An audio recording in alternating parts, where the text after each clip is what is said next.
কি হয়েছে দাদা? আমরা গত 2 মাস আগে শম্পা গোস্বামীকে কন্ট্যাক্ট করেছি। উনি পরশুদিন অনেক কন্ট্যাক্ট করার পরে মানে কন্ট্যাক্ট করছি, তখন ফোন ধরছে না। এবার আমাদের পুলিশ পারমিশন হওয়ার পরে আমি ওনাকে পুলিশ পারমিশনটা পাঠালাম। পাঠানোর পরে ওনাকে আমি ফোন করলাম। আমি ফোন করে বললাম যে দাদা আমি নপাড়া থেকে, ধানতলা নপাড়া থেকে বলছি। তা উনি বলছে কোথা কি বৃত্তান্ত। আমি বললাম এরকম আমাদের তো 2 মাস আগে এগ্রিমেন্ট করা আছে। এগ্রিমেন্ট করা আছে বলে কিসের এগ্রিমেন্ট? আমি সঙ্গে সঙ্গে ওনাকে আমি স্ক্রিনশটটা পাঠিয়ে দিলাম।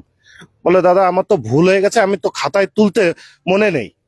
ভুল হয়ে গেলে আমি তখন তো কমিটিকে আমি জানাই। কমিটিকে জানানোর পরে কমিটি আমার উপরে প্রচুর প্রেসার দিচ্ছে। মানে এখন সবাই আপনাকে হ্যাঁ, সবাই আমাকে দোষ দিচ্ছে। কারণ এটা আমি করেছি, কন্ট্যাক্টটা আমি করেছি। এবার আমাদের ওনার নাম করে মোটামুটি এই কামালপুর অঞ্চল থেকে প্রচুর টাকা কালেকশন করেছি। ওনার নাম করে হ্যাঁ, অনেক টাকা তোলা হয়ে গেছে। হ্যাঁ, উনি আসবেন লোক। হ্যাঁ, সবাই আমাকে ধরছে। এই দেখুন, এই যে আমার পুরো এগ্রিমেন্ট পেপার,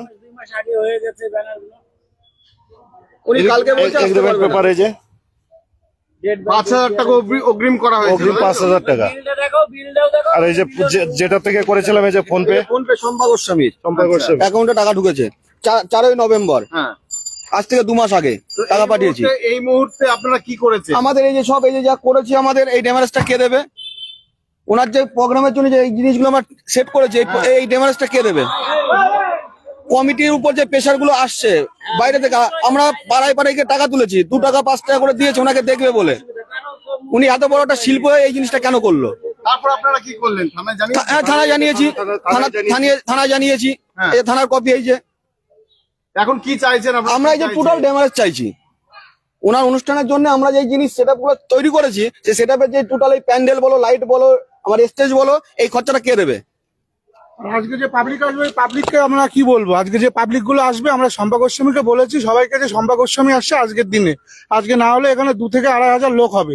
এই লোকগুলোকে আমরা কি বলবো? আপনিও কি শম্পা গোস্বামীর কীর্তন শুনতে এসেছিলেন? এখন না, কোথা থেকে আসছেন? শম্পা গোস্বামীর কীর্তন শুনেই লোক আকর্ষণ হয়ে আসার মন্তব্য, কিন্তু এখন যে সে আসবে না, এ ধরনের দিশেরই কেন করবে? এবার সবার কাছ থেকে ওনাকে এমনও বলা হয়েছে যে আমি আপনাকে ফ্লাইট টিকিট করে দিচ্ছি বলে আমরা কোনো মতে আসবে। ত্রিপুরায় অনুষ্ঠান করছে, মোটা টাকা পেয়ে ত্রিপুরায় অনুষ্ঠান করছে। বলছেন আপনার সঙ্গে কি কথা হয়েছে? আমাদের সঙ্গে কালকে বলছে যে আমি 4 দিন অনুষ্ঠানে চলে গেছি ত্রিপুরায়, এখন যেতে পারবো না। বলে আমাদের আমরা এও বললাম যে আমরা ফ্লাইট টিকিট করে দিচ্ছি, আপনি চলে আসুন। উনি বলছে আমি পারবো না। মানে এই মুহূর্তে অনেক মানুষ আসছেন শম্পা গোস্বামীর করার পর আবার এগ্রিমেন্ট দ্বিতীয় জায়গায় করে কি করে? কারণ ওনার যেমন হ্যান্ড বিল রয়েছে, বিলটা কই, এই বিলটা যখন রয়েছে ওনার মনে না থাকার তো কোনো কারণ নেই। এই বিলটা যখন ওনার কাছে আছে, এই চুক্তিপত্র ওনার কাছে থাকলে ওনার তো মনে থাকার কোনো ব্যাপার নেই। ওনার তো প্যাড আছে ওনার। আমরা এও বলেছিলাম যে দিদি শম্পা গোস্বামী দিদি যদি বাইটটা দেয় তাহলে দর্শক আমাদের আরো বেশি হবে। আমাদের বলছে শম্পা গোস্বামী দিদি তো বাইট দেবে না, উনি বাইট দিলে 365 দিনই বাইট দিতে হয়, এজন্য উনি কোথাও বাইট দেবে না।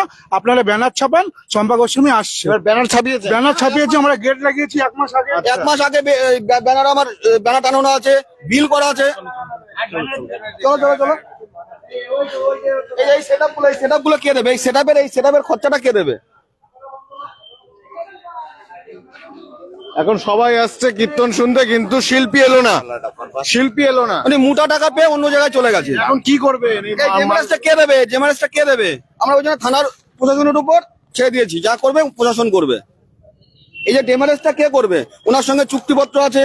উনি আমাদের একবার কনফার্ম বলতে পারতো, 1 সপ্তাহ আগে, 10 দিন আগে বলতে পারতো যে আমি যেতে পারবো না।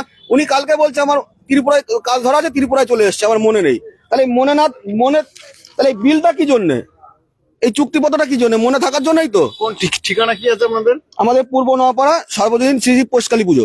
এই মুহূর্তে অনেকে আসছেন কীর্তন শুনতে, কিন্তু যখনই শুনছেন যে শম্পা গোস্বামী তিনি আসছেন না, কমিটির তাদের বন্ধুদের কাছে আসছে এবং তারা জানতে চাইছে যে আপনারা মিথ্যে কথা কেন বললেন।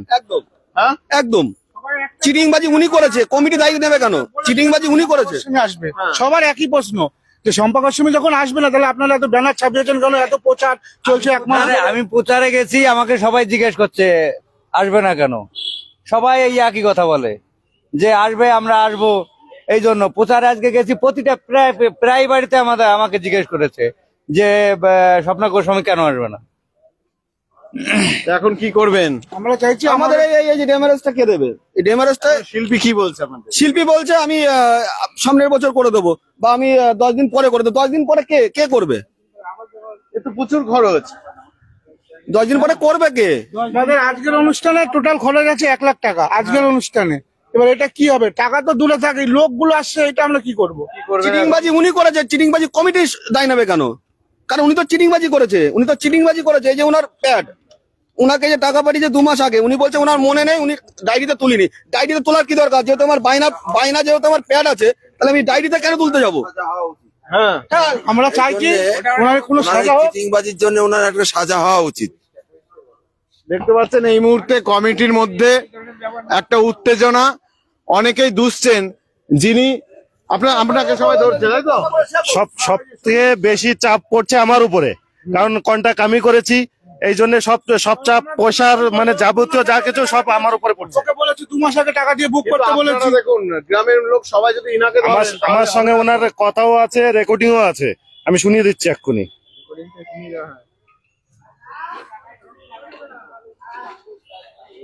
এত বড় একটা শিল্পী, মানুষ যাকে তুলেছে, তিনি চিটিংবাজি করবে কেন? জ্বর বসবে আজকে, লোকজন একটু জ্বর হবে না, বুঝতে লোকজন আসে না। এটা ব্যবসা পেয়ে নিয়েছে এইগুলো। এটা কোনো ব্যবসায়ী না, আমাদের সঙ্গে করেছে, অন্যদিন অন্য। এই দেখুন আমার সঙ্গে রেকর্ডিংও আছে।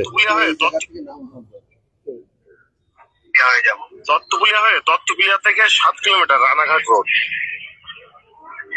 দত্তকুলিয়া থেকে 7 কিলোমিটার রানাঘাট হয়ে যায়। রানাঘাট হয়ে আসলে এটা তো আমি রাস্তা চিনাচ্ছি, তারপর একটা কোনো শুনে আমাদের পার্শ্ব ক্যামেরা তো এখানে থাকবে, লাইভ টেলিকাস্ট চলবে। আচ্ছা, কেউ আছে তাই তো? হ্যাঁ, লাইভ টেলিকাস্ট চলবে, সিসি ক্যামেরা আইটের মধ্যে সবকিছু। না সে ঠিক আছে, ঠিক আছে। আপনাদের তরফ থেকে একটা থাকছে আর আমাদের তরফ থেকে একটা থাকবে। আর বাদ বাকি আদার্স কাউকে অ্যালাউ করবেন না বাইরে, ঠিক আছে? আচ্ছা, ঠিক আছে। আমি যাকে বারণ করে দেবো তাকে অ্যালাউ করবেন না, ওকে?